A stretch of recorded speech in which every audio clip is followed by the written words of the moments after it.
বহুত দিন হ'ল চিকেন লেগ পিচ খোৱা নাই আজি ভাবিলোঁ এটা ৰেচিপি এটা দিওঁ কিন্তু সম্পূৰ্ণ ৰেচিপিটো ভালকৈ চাবলৈ হ'লে আপোনালোকে মোৰ ইউটিউব চেনেল আৰু ফেচবুক চেনেল সাৰা থাপাত পাই যাব আৰু নামটো কৈ দিছোঁ সাৰা থাপা ফেচবুক ইউটিউব দুইটাতে পাব আৰু লেগ পিচ কেইটামান লৈ আহি ভালকৈ ফ্ৰাই কৰি ল'লোঁ এনেকৈ ৰঙামূৰীয়াকৈ ফ্ৰাই কৰি ল'লে খাই ভাল লাগে ন মানে ব্ৰাউন কালাৰ যেতিয়া হৈ যায় আৰু এইখিনি এনেকৈ ফ্ৰাই কৰি ল'লোঁ আৰু ইয়াৰ পাছত অকণমান গ্ৰেভি নিচিনাকৈ বনাম মোৰ দেখিয়ে খাওঁ খাওঁ লাগিছে ন আৰু তাৰ পাছতে পিঁয়াজ আদা নহৰু কুটি থৈছিলোঁ যে সেইখিনিও ইয়াতে দি দিছোঁ লগতে অকণমান নিমখ হালধি আৰু যিমানখিনি মছলা জিৰা গুড়ি ধনিয়া গুড়ি মিট মছলা এনেকৈ তাৰ পাছতে ভালকৈ মাংসখিনি আকৌ ফ্ৰাই কৰি লৈছোঁ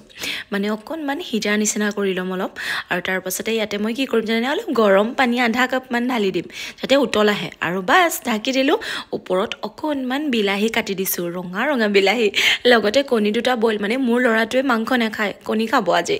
তাৰ পাছতে এয়া চালাড আৰু এইফালে দেখিছেনে পুৰা বিলাহীৰ চাটনি আৰু লগতে থালখন সজাইছোঁ লেগ পিচৰ সৈতে মোৰ যে ইমান খাওঁ খাওঁ লাগিছে ক'ব পৰা নাই আপোনালোকৰ ভাল লাগিছেনে আৰু কিমাননো সদায় নাচ গান কৰি থাকিম আজি ভাবিলোঁ ধুনীয়া থাল এখন বনাই খাম মানে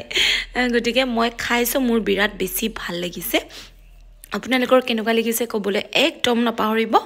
আৰু দেখিছে কি ধুনীয়া টেষ্টি খানা গতিকে ব'লক খাওঁ আৰু আপোনালোকৰ কেনেকুৱা লাগিলে ক'ব